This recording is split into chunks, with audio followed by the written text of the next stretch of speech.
On the evening of August 21st, 1986, the villages in a quiet valley in Cameroon went to sleep the way they always did. Cooking fires burned down. Lamps went out. By sunrise, almost nobody woke up. In a single night, 1,746 people died. And when the first outsiders reached the valley, they found something that made no sense at all. There were no wounds, no collapsed houses, no signs of violence or flood or disease. The crops were standing. The money was untouched. Something had moved through these valleys in the dark, taken almost everything that breathed, and disappeared without leaving a mark. This is the story of Lake Nyos, the deadliest lake on Earth. The lake sits in the volcanic highlands of northwestern Cameroon, in the crater of an old eruption. It is deep, over 200 meters, and unusually still. The water is a flat, dark blue, ringed by steep rock walls and green hills. Around it, in the 1980s, lay a scattering of farming villages: Nyos, Kam, Cha, Subum. People grew beans and corn, kept long horned cattle, and walked the same paths their grandparents had walked. The lake was simply part of the landscape. Older people told stories about it, the kind of stories that get called superstition, that the lake could rise, that it could take people. Science had another word for the lake: harmless. There had been a warning. 2 years earlier, in 1984, something strange happened at Lake Nyos, a smaller crater lake about 100 kilometers away.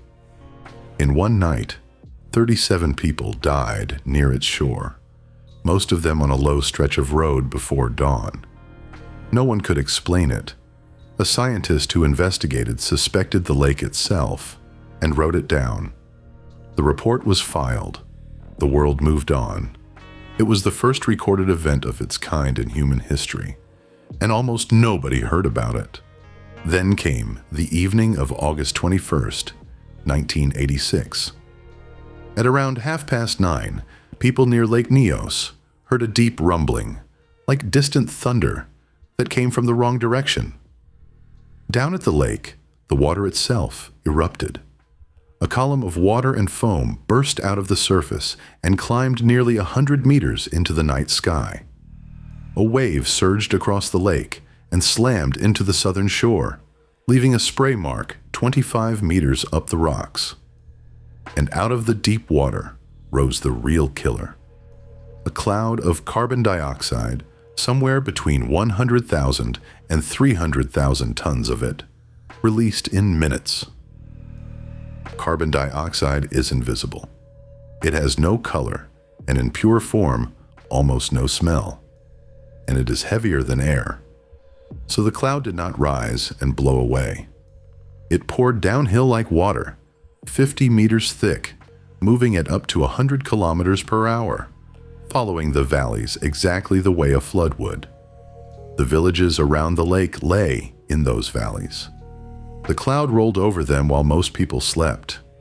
Where it passed, there was suddenly no oxygen left to breathe. People died in their beds, in their kitchens, on the paths outside their doors. Within minutes, it reached villages 25 kilometers away. One of the survivors, a man named Joseph Nkwan, later described that night. He woke up feeling weak and confused. He tried to speak and found he could not. He heard his daughter in the next room, breathing in a way he described as a terrible snoring. Then he collapsed. When he finally came to, many hours had passed. He managed to get his daughter onto his motorcycle and ride for help. She did not survive. In the villages closest to the lake, there were houses where no one woke up at all. The survivors came back to a world that looked untouched and sounded completely wrong. No birdsong, no insects, no cattle calling. Witnesses said even the flies were gone. More than 3,500 cattle lay dead in the fields, without a wound on them. People wandered the roads in shock, many of them weak, some paralyzed on one side, searching for families that were simply gone. Around 4,000 people fled the area in the days that followed. In the days that followed, soldiers and volunteers moved from village to village, and the survivors buried their dead, often entire households at once. Many graves had no mourners left to stand beside them. It is one of the details that people who were there never managed to put down. The scale of it, in a place where everyone knew everyone. When investigators arrived, the mystery deepened before it cleared. There was no volcanic ash, so it was not an eruption in the normal sense. There was no poison they could find in the water supply, no disease, no chemical attack. But there were clues. The lake had changed color, from dark blue to a rusty red-brown, as if something had stirred it from the bottom. Its level had dropped by about a meter. The vegetation along one shore was flattened high above the waterline. Slowly, the impossible answer came together, and it matched what had happened at Monoun 2 years before. The answer did not come quietly. In the months after the disaster, scientists from around the world met to argue about what Lake Nyos had actually done, and they split into 2 camps. One side believed a small volcanic eruption had burst through the lake floor itself, a violent geological event from below. The other side proposed something stranger, that the lake alone had done it, with no eruption at all, simply by letting go of gas it had been hoarding for centuries. The second idea sounded almost absurd. Lakes were not supposed to be weapons, but the evidence kept lining up behind it. The water chemistry, the intact lake floor, the missing ash, the quiet of the night itself. In the end, the strange idea won, and a new term entered the textbooks: a limnic eruption. Before Monoun and Nyos, science did not even have a name for this way of dying. Deep under Lake Nyos, magma releases carbon dioxide into the groundwater, and the lake has been drinking it for centuries. The deep water of Nyos is like an unopened bottle of soda, saturated with gas, held down only by the weight of the water above it. Normally, lakes turn over with the seasons and release gas slowly. Nyos, in its sheltered crater in the tropics, almost never mixed. The gas just kept building. All it needed was one push. A rock slide into the lake, a sudden inflow of cold rainwater. Something tipped the balance that night. Once the deep water started rising, the gas came out of solution, the way soda foams when the cap comes off, and the entire lake exploded upward and then exhaled. And the lake holds one more threat that has nothing to do with gas. Its northern edge is not solid rock.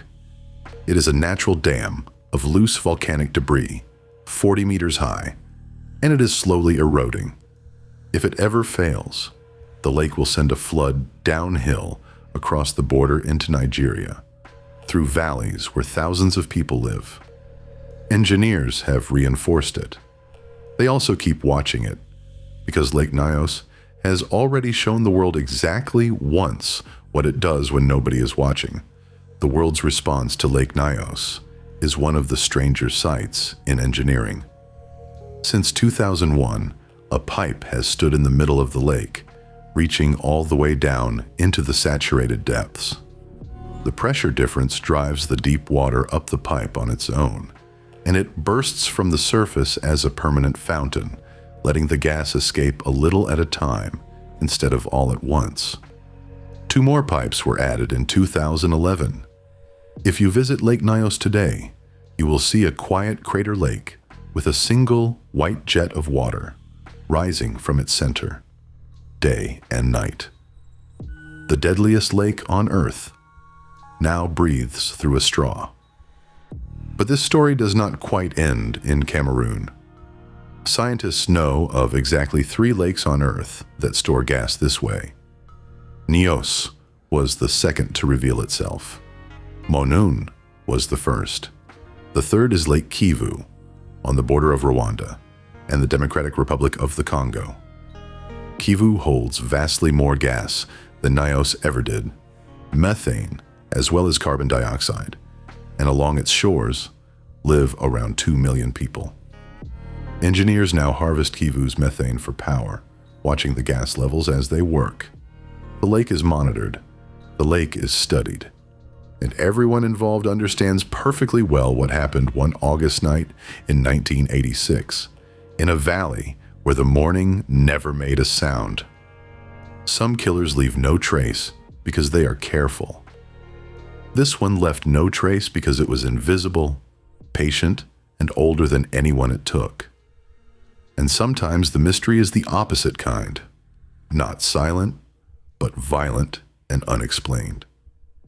In 1959, 9 experienced hikers cut their way out of their own tent at minus 30 degrees in the middle of the night and ran.